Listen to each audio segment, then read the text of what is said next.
नमस्कार अनि स्वागत छ तपाईहरू सबैलाई। भर्चुअल नेपालको नयाँ कथा श्रृङ्खलामा सदा चाहिँ आजको कथा पनि एक ज्ञानवर्धक कथा रहेको छ।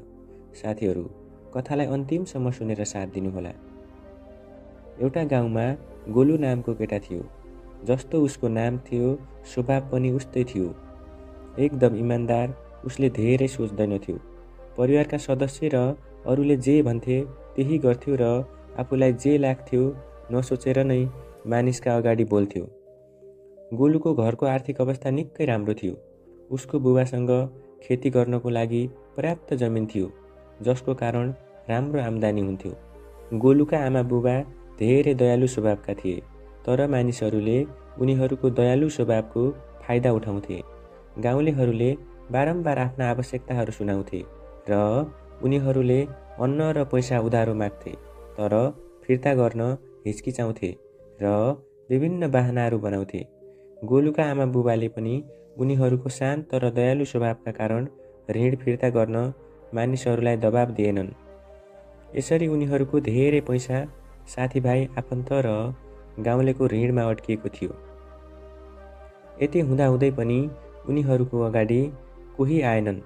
आफ्नो दुःख सुनाएर रुन थालेपछि उसलाई ऋण दिएर सहयोग गर्थे। सायद उसको आमा बुबाले गर्दा गोलुको स्वभाव पनि यस्तो भएको होला। यसै बीच गोलुका आमा बुबाले गोलुको विवाह निकै धुमधामका साथ गराए। तर गोलुकी श्रीमती भने स्वभावले अलि तिखो र अहङ्कारी थिइन्। त्यसैले उनी आफ्नो इच्छा अनुसार खर्च गर्छिन् र आफ्नो शब्दले परिवारका सदस्यलाई नियन्त्रणमा राख्छिन्। तर गोलु आफ्नी श्रीमतीलाई असाध्यै माया गर्थ्यो। उसले उसको हरेक इच्छा पूरा गर्थ्यो र आफ्ना सबै विचार उसलाई बाँड्ने गर्थ्यो। यसरी नै केही वर्ष बित्यो। तर एक दिन अचानक गोलुका बुबाको स्वास्थ्य अवस्था बिग्रियो। उनलाई गाउँकै डाक्टर कहाँ लगियो, तर गाउँका डाक्टरले उनको रोग पत्ता लगाउन नसकेपछि उनलाई सहरको जेठो छोरा कहाँ लगियो, जहाँ उनलाई गोलुको बुबालाई रोग लागेको थाहा पाए। डाक्टरले गोलुकी आमालाई भने कि यो रोगको कुनै उपचार नभए पनि यो रोग भर्खरै सुरु भएको हो, त्यसैले उचित उपचार भए बिरामीको ज्यान बच्ने सम्भावना छ। तर यो उपचारको लागि समय र पैसा दुवैको ठुलो मात्रामा चाहिन्छ। गोलु आफ्नो बुबालाई दाइसँग छोडेर गोलु र उनकी आमा पैसाको व्यवस्था गर्न गाउँ फर्किएर पैसा दिने सबै मानिसहरूको घरमा पुग्छन्। कतिपयले पैसा फिर्ता गर्छन्, तर अधिकांशले यताउता बहाना बनाउँछन्। त्यही भएर गोलुकी आमा गाउँका व्यापारीबाट ब्याजमा पैसा लिएर सहर फर्किन्छन् र श्रीमानको उपचार सुरु गर्छिन्। तर उपचार धेरै महँगो थियो र लामो समय लाग्यो। त्यसैले साहुकारबाट थप पैसा उधारो लिनुको सट्टा गोलु र उनकी आमाले आफ्नो खेती बेच्ने निधो गरे र उनीहरूले आफ्नो केही खेत गाउँका व्यापारीलाई पनि बेचे। तर यति लामो समय उपचार गराएर पनि गोलुका बुबाको स्वास्थ्य अवस्थामा सुधार आउन सकेको थिएन। उनको उपचारको खर्च बनाउन गोलुकी आमाका गहना र खेतबारी बेचिन थाले। अब उनीहरूसँग थोरै मात्र जग्गा बाँकी थियो। तर अर्कोतर्फ गोलुका बुबा उनको स्वास्थ्य दिन प्रतिदिन बिग्रदै थियो। एक दिन जब गोलु बजारबाट केही सामान लिएर घर पुगे, उनले देखे कि आमा बुबाको काखमा टाउको राखेर चर्को स्वरले रोइरहेकी थिइन्। गोलुका बुबाले यो संसार छोडिसकेका थिए। बुबाको मृत्युपछि आमा पनि निकै दुखी भइन्। यसै बेला गोलुले बाँकी रहेका केही खेत राम्ररी व्यवस्थापन गर्न नसक्दा उनको परिवारमा गरिबीको पहाड खसेको थियो। अहिलेसम्म घर र खेतबारीको सबै जिम्मेवारी बुबाले नै सम्हालेका थिए। त्यही भएर कुनै पनि काम राम्ररी गर्न सकेनन्। आफ्नो इच्छा अनुसार खर्च गर्ने बानी भएकी गोलुकी श्रीमतीले अब अनावश्यक खर्च गर्न छोडेकी थिइन्। त्यसैले अहिले उनीसँग सासू र गोलु बाहेक कोही थिएनन्। घरमा सानातिना कुराहरूमा उनी दिनहुँ झगडा गर्थिन्, तर गोलु र आमाले चुपचाप सुन्नुहुन्थ्यो। आफ्नो सरल स्वभावको कारण गोलुले आफ्नी श्रीमतीलाई आफ्ना सबै कमजोरी, विगतका गल्तीहरू र आफ्ना सबै कुराहरू सुनाउँथे। पछि उनको श्रीमतीले उनको सोझोपनको कुरा गरेर बेजेत गरिन् र कैयौँ पटक आमा बुबाको अगाडि बेजेत पनि गरिन्। आफ्नो दुःखका बारेमा साथीभाइ र आफन्तसँग कुरा गरेका उनीहरूबाट सहानुभूति र सहयोग मिल्छ भन्ने गोलुलाई लाग्यो। तर उनको लाचारीपन देखेर मानिसहरूले उनको मजाक उडाउन थाले। तर पछि ऊ कस्तो मूर्ख मान्छे हो, उसको बुबा पनि बेवकुफ हो भन्दै खिल्ली उडाउन थाले। हामी उसलाई कसरी मद्दत गर्न सक्छौँ? यो लल्लुले हाम्रो पैसा कसरी फिर्ता गर्न सक्छ? त्यसै गरी मानिसहरूले उसको पछाडि उसको बारेमा कुरा गर्छन् र उसको खिल्ली उडाउँछन्। गोलु र उनकी आमालाई मानिसहरूले राम्रो सल्लाह दिन्थे, तर उनीहरूलाई सहयोग गर्न कोही पनि अगाडि आएनन्। त्यसै गरी एक दिन अचानक राति गोलुकी आमालाई छातीमा दुखाइ भयो र उनी पनि भगवानको प्यारो भइन्। यो घटनापछि गोलु निकै दुखी र चिन्तित हुन थाले। उनले पहिलेदेखि नै आफ्नो काम राम्ररी गर्न नसक्ने भएको थिए, तर आमाको मृत्युपछि ऊ अब घरमा दुखी महसुस गर्दै बस्यो। यही कुरामा उनकी श्रीमतीले उनलाई दिनभरि जिस्काउने र छिमेकीसँग मिलेर गाली गर्ने गर्थिन्। जसरी उसका बुबा आमा गरिब र डरपोक थिए, ऊ पनि त्यस्तै छ भन्ने गर्थिन्। आफ्नै श्रीमतीले गरेको दुष्कर्मको बारेमा छिमेकीहरूबाट थाहा पाएपछि गोलुलाई असाध्यै रिस उठ्ने गर्थ्यो र जसका कारण गोलु र उसकी श्रीमती बीच झगडा हुन थाल्छ। झगडाका क्रममा एक दिन श्रीमती घर छाडेर आफ्नो आमा बुबाको घर गइन् र कहिल्यै नफर्किने धम्की दिइन्। श्रीमतीले घर छोडेर गएपछि गोलु झनै एक्लो भए अनि उसले दिनभर उदास रहन्छ र आफ्नो भाग्यलाई दोष दिन्छ। कैयौँ पटक आत्महत्या गर्ने सोच्ने गर्दथ्यो, तर केही सोचेर रोकिन्थ्यो। केही समय अगाडि त्यतिन्जेल गोलुलाई साथी, आफन्त र छिमेकी भनेर बोलाएर बुबासँग सहयोग मागेर मिठास बोल्ने मानिसहरू आज गोलुलाई बौलाहा भन्छन्। भित्रबाट दुखी र पूर्ण रूपमा भाँचिएको गोलुले आफ्नो जीवन कुनै न कुनै रूपमा समाप्त गर्छ। तर एक दिन गोलुको गाउँमा धेरै प्रसिद्ध महात्मा आउँछन्। गोलुले ती महात्माको बारेमा थाहा पाएपछि सिधै उहाँ कहाँ गएर उहाँको पाउमा लडेर रुन थाल्छ। जब महात्माले गोलुलाई उठाएर उसको अपार दुःखको कारण सोध्छन्, गोलुले आफ्नो परिवारको सम्पूर्ण कथा महात्मालाई सुनाएर गोलुको कुरा ध्यान दिएर सुनेपछि महात्माले उनलाई भन्नुहुन्छ, तिम्रो परिवारको यस्तो अवस्थाको कारण तिमी र तिम्रा आमा बुबाको धेरै सिधा र तिम्रो पारिवारिक कुराहरू अरूसँग बाँड्नु हो। ती चिजहरू जुन कहिल्यै कसैसँग साझेदारी गर्नु हुँदैन। ती चिजहरू जुन कहिल्यै कसैसँग बाँड्नु हुँदैन। तिम्रो सिधा स्वभावलाई मानिसहरूले दिएको छल र बेजेतीले तिम्रो हालत निकै खराब भइसकेको छ। तर आज म तिमीलाई यस्ता 7 कुराको बारेमा बताउने छु जसको बारेमा तिमीले कसैसँग भन्ने गर्नु हुँदैन। गोलु पुरै ध्यान दिएर महात्माको कुरा सुनिरहेको थिए। महात्माले भन्न थाल्नुभयो कि सबैभन्दा पहिलो कसैलाई नभन्नुपर्ने कुरा भनेको आफ्नो दुःख र बाध्यता हो।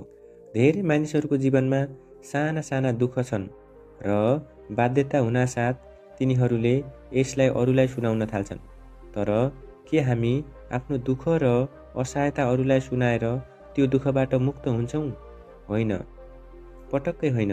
तर यसो गरेर हामी मानिसहरूको नजरमा कमजोर र असहाय व्यक्ति साबित हुन्छौँ। धेरैले सहयोग गर्दैनन्, तर हाम्रो पछाडि पक्कै हाम्रो कमजोरीको मजाक उडाउँछन्। सोच्नुहोस् त, हाम्रो बाध्यता अरूलाई भन्नुको कारण के हुन सक्छ?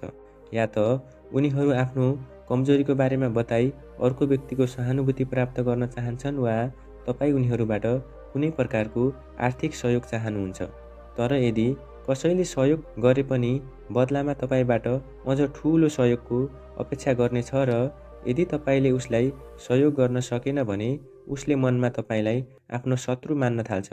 र यदि गल्तीले पनि तपाईँले आफ्नो कमजोरी देखाउनुहुन्छ, तपाईँको गोप्य कुरा यदि तपाईँको शत्रुलाई भन्नुभयो भने उसले तपाईँको कमजोरीको फाइदा उठाउन सक्छ, किनकि उसले बुझ्नेछ कि यस समयमा तपाईँ कमजोर र असहाय हुनुहुन्छ र तपाईँबाट बदला लिने यो सही समय हो। त्यसैले आफ्नो दुःख र कमजोरी कसैसँग नबाड्नुहोस् र मान्छेको स्वभाव पढ्न सिक्नुहोस्, किनकि मान्छेको स्वभाव र मनसायलाई गहिरिएर बुझ्न सिक्नुभयो भने धेरै दुःखबाट बच्न सकिन्छ। खैर साथीहरू, कुनै पनि व्यक्तिको वास्तविक स्वभाव र मनसाय बुझ्न धेरै सजिलो हुन्छ। महात्माले दोस्रो कुरा भन्नुभयो, तपाईले तपाईको विगतका गल्ती र भविष्यका योजनाहरू, विगतमा हामीले जे गल्ती गरेका छौँ, चाहे त्यो हाम्रो मूर्खताले भएको होस् वा हामीले जानी जानी गरेको होस्, त्यो हामीले अरू कसैलाई भन्न हुँदैन। किनभने विगतका गल्तीहरू सुनाएर सच्याउन सकिँदैन, तर त्यसो गर्दा हामी अवश्य नराम्रो बन्छौँ। हाम्रा विगतका गल्तीहरू थाहा पाएपछि मानिसहरूले हामीलाई शङ्काको नजरले हेर्न थाल्छन् र तिनीहरूको हामीमाथिको विश्वास घट्दै जान्छ र धेरै अवसरहरूमा मानिसहरूले हामीलाई विश्वास गर्न पनि छोड्छन्। हामी अब उस्तै व्यक्ति नभए पनि हामीले त्यो गल्ती गरेको थियौँ, तर पनि मानिसहरूले हामीलाई हाम्रो विगतको त्यो गल्तीसँग जोड्छन् र यो एउटा कुराले समाजमा हाम्रो छवि बिग्रन्छ र हामीबाट विश्वासयोग्य व्यक्तिको हैसियत खोज्छ। अर्कोतर्फ हामीले हाम्रो भविष्यका योजनाहरू मानिसहरूलाई बताउनु हुँदैन, किनभने यसो गर्दा दुईवटा ठुला हानि हुन सक्छन्। सबैभन्दा पहिले त हरेक मानिसभित्र कतै आफूलाई अरूभन्दा श्रेष्ठ साबित गर्न र आफ्नो प्रशंसा सुन्नको चाहना हुन्छ र यो चाहना उसको भित्र बसेको अहङ्कारको कारणले हुन्छ।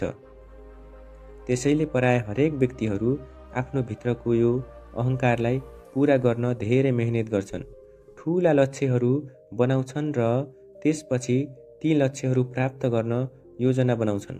तर जब त्यही व्यक्तिले आफ्नो लक्ष्य र योजना मानिसहरूलाई बताउन थाल्छ, तब उसको ठुला लक्ष्य र योजनाको बारेमा सुनेर मानिसहरूले उसको प्रशंसा गर्न थाल्छन् र यो झुटो प्रशंसा सुनेर व्यक्तिको अहङ्कार बढ्छ र आफ्नो लक्ष्य प्राप्त गर्नको लागि ऊ शान्त हुन थाल्छ, जसको कारण व्यक्तिमा आफ्नो लक्ष्य प्राप्तिप्रति पहिलेको जस्तो जोस रहँदैन र व्यक्तिले बीचमा आफ्नो काम छोड्ने सम्भावना बढ्छ। त्यसैले उसको लक्ष्य कहिल्यै प्राप्त हुन सक्दैन।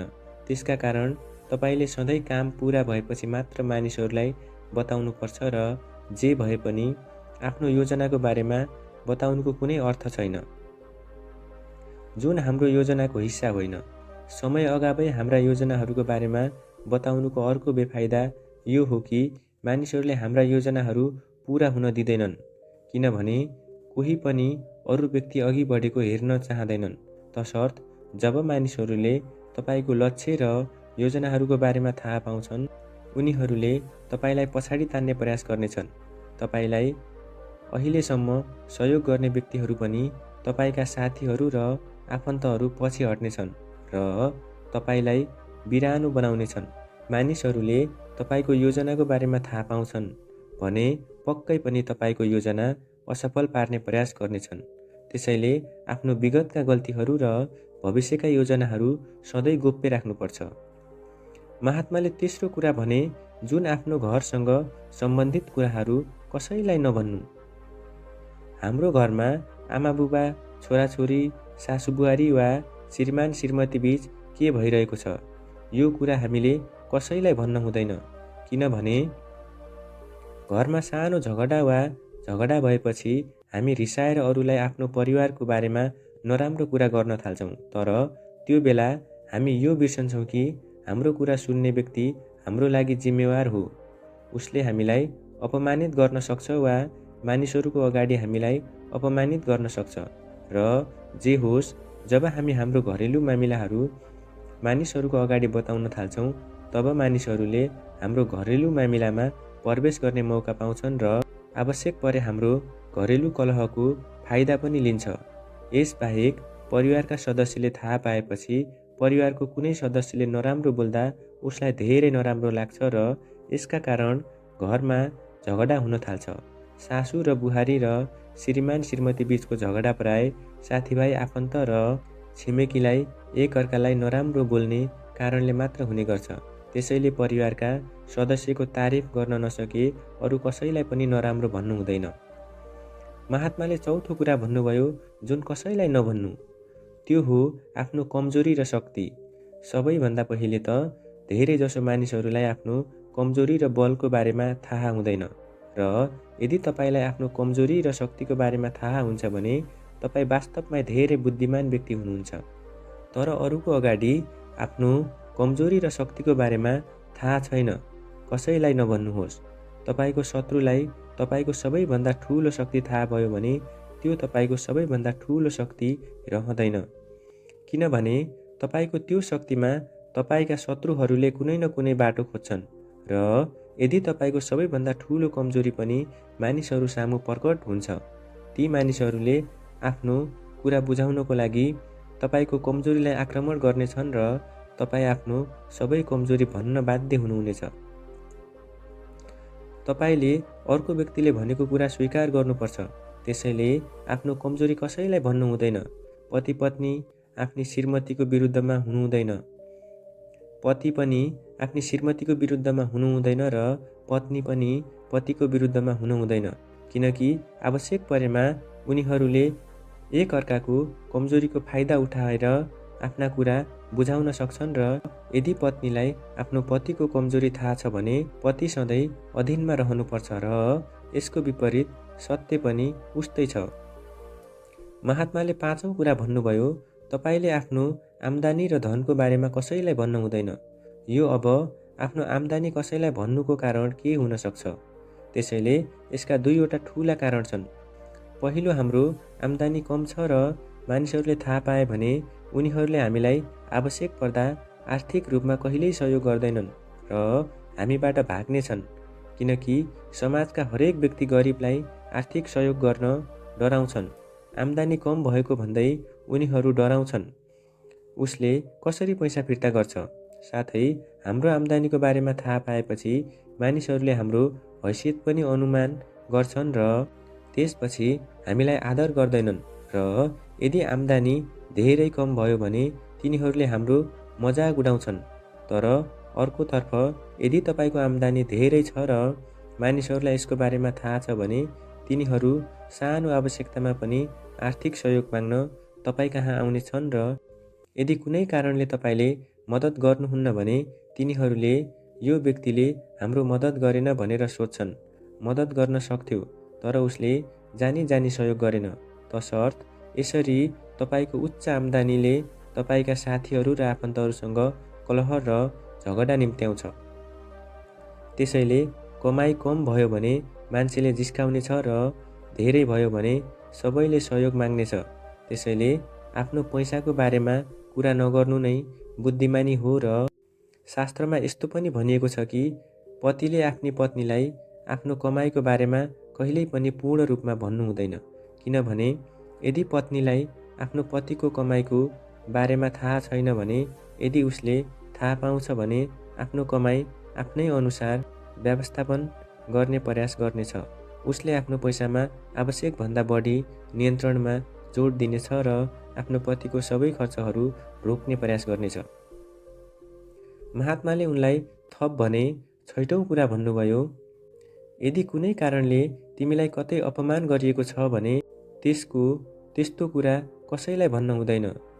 आफ्नी श्रीमतीलाई पनि नभन्नु, किनकि तपाईको श्रीमतीले पक्कै पनि त्यस बेला तपाईको पक्षमा बोल्छिन्, तर पछि उसले तपाईलाई त्यो अपमानको बारेमा गाली गरिरहन्छ र यदि अरूलाई पनि तपाईको विगतमा भएको अपमानको बारेमा थाहा भयो भने उनीहरूले पनि अरू मानिसहरूको अगाडि तपाईको अपमानको कुरा गरेर पनि अपमानित गर्न सक्छन्। महात्माले थप भन्नुभयो, सातौं र अन्तिम कुरा हो जुन तपाईले अरू कसैसँग भन्न हुँदैन, त्यो हो तपाईको साथी र शत्रुको बारेमा।